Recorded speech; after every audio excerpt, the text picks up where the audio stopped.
In the middle of Osaka Bay, Japan dared to build something the world had never seen. By the 1960s, Japan's cities were bursting, and aviation demand had nowhere left to grow. In 1968, Japanese planners proposed the unthinkable. This bay, 5 meters deep and constantly battered by typhoons, would become the construction site of the century. The island alone would stretch 4 kilometers long, longer than 40 football fields laid end to end. Before a single stone was dropped, engineers spent years mapping every centimeter of the soft, treacherous seabed below. Beneath the bay lay a catastrophic problem: 20 meters of soft Holocene clay that would compress and sink under any weight. Engineers drove 1,046,000 sand drains into the seabed floored line, forcing trapped water out of the clay before construction even began. A 48-kilometer seawall had to be built first, strong enough to withstand Japan's most violent typhoons. At peak construction, over 80 specialized ships worked simultaneously, the largest maritime construction fleet ever assembled. 180 million cubic meters of earth was needed, and engineers literally demolished 3 entire mountains to fill the bay. A conveyor belt stretching over the bay carried earth night and day without stopping a purr, feeding the growing island like an artery. Day and night, rock and earth poured into Osaka Bay, slowly reclaiming land from the ocean 1 meter at a time. Month by month, a new island was born. 511 hectares of man-made land rising from the floor of Osaka Bay. Simply piling earth wasn't enough. Every layer had to be vibrated, compressed, and stabilized to bear the weight of an airport.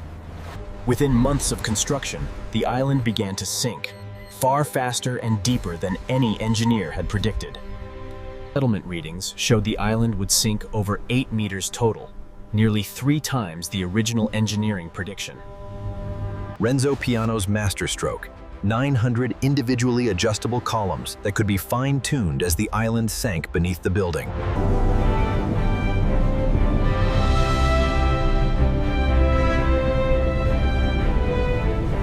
Every bridge section had to be floated out by sea and lifted into exact position, a process requiring millimeter precision above open water. Every typhoon season, the Pacific unleashed its full fury on the construction site runway, and every time, the seawall held. 10,000 workers per day built this island, the summer, many living aboard floating cities moored beside the construction site. The terminal roof stretches 1.7 kilometers, a single unbroken steel wave engineered to move air like nature itself. The curved roof wasn't just beautiful, it was a precision air management system that eliminated the need for conventional air conditioning. Inside, workers raced to complete a terminal so vast that standing at one end, you cannot see the other. A perfectly flat 3,500-meter runway had to be maintained on an island that was actively sinking beneath it every single day.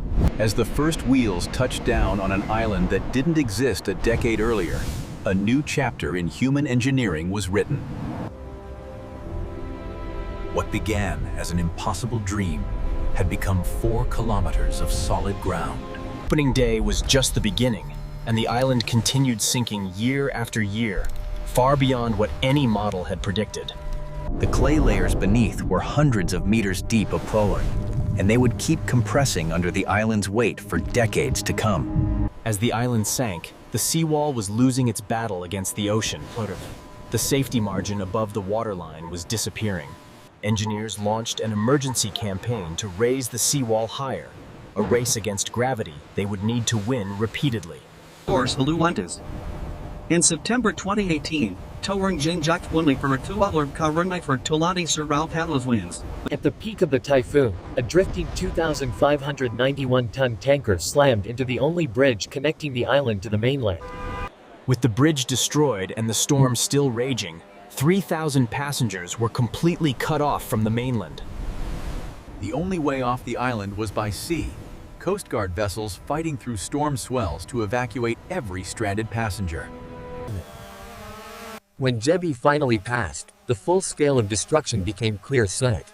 but the island itself had survived Japan's engineers responded immediately. The bridge repair operation began within 24 hours of the storm's end, a race against economic paralysis. The terminal's wave-shaped roof wasn't just beautiful.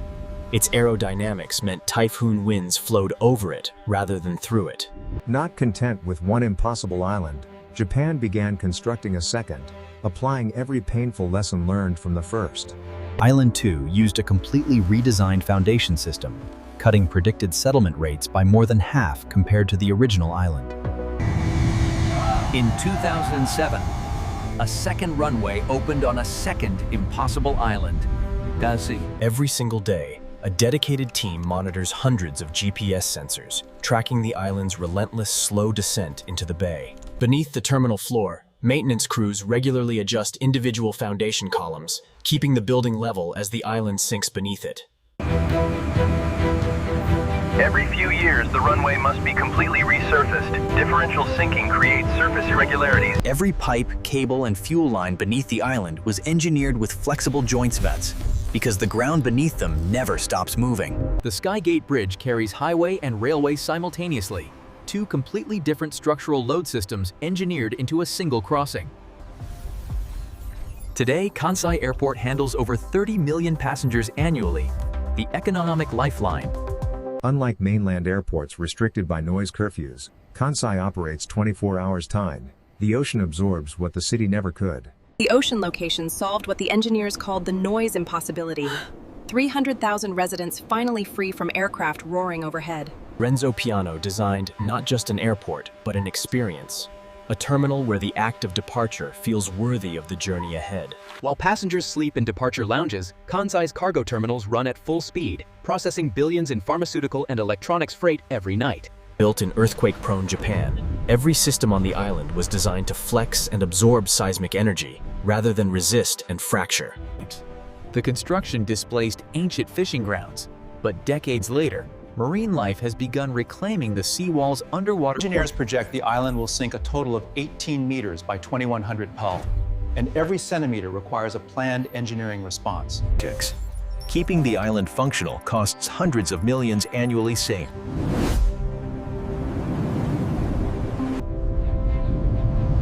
Every artificial island airport built off Kansai, from Dubai to Hong Kong to Incheon. 30 years after it opened, Kansai Airport still fights the ocean every single day.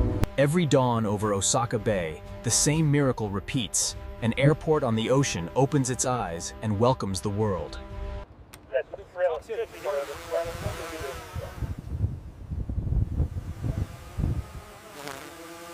Beneath the island's surface, 300 geotechnical instruments form a nervous system, haze, constantly reporting what the clay below is doing. Wind tunnel tests prove the impossible.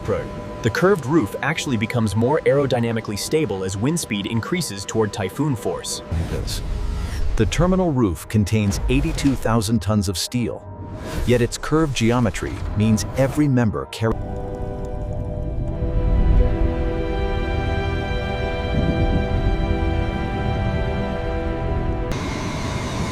a specialized taxiway bridge carries aircraft weighing 560 tons. When the 1995 Kobe earthquake liquefied Kobe's reclaimed waterfront, Kansai Airport 30 kilometers away stood completely undamaged. The same pre-consolidation that controlled sinking also eliminated the pore water pressure that turns reclaimed land into liquid during earthquakes. Japan's original vision was never just an airport. It was an ocean-based city that would permanently reshape Osaka Bay's economic geography. The ocean location gives Kansai's controllers something priceless, unobstructed radar vision across 360 degrees of approach airspace. Climate change adds a second threat the original engineers never modeled: rising seas compressing the safety. Japan's engineers are already designing the next generation of seawall, planning 3 meters of additional height. Kansai Airport's construction problems became engineering solutions. Techniques developed here now protect coastal infrastructure worldwide. Behind every engineering statistic were 10,000 human beings who showed up every day to build something. The most critical foundation work happened in complete darkness, divers working blind by touch on the seabed 18 meters below the surface. The numbers alone tell a story that barely seems possible. 180 million cubic measured against any mega project in history. Volume moved. 4 times economic catastrophe threatened to make Kansai a ghost airport. 4 times cargo operations kept the island financially alive.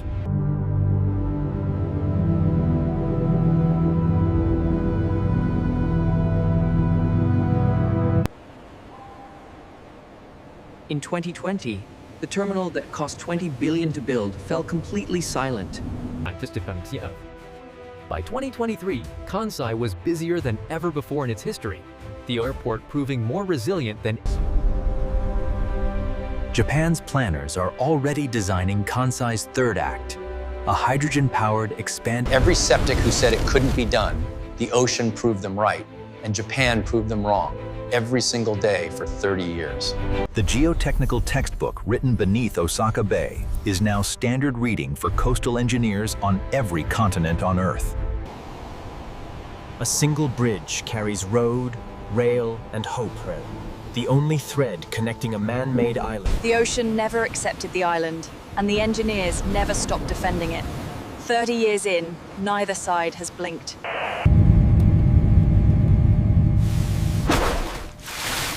Every aircraft that landed touched down on what was open ocean 30 years ago. They built a city on the ocean, kept it alive against every force nature could bring, and called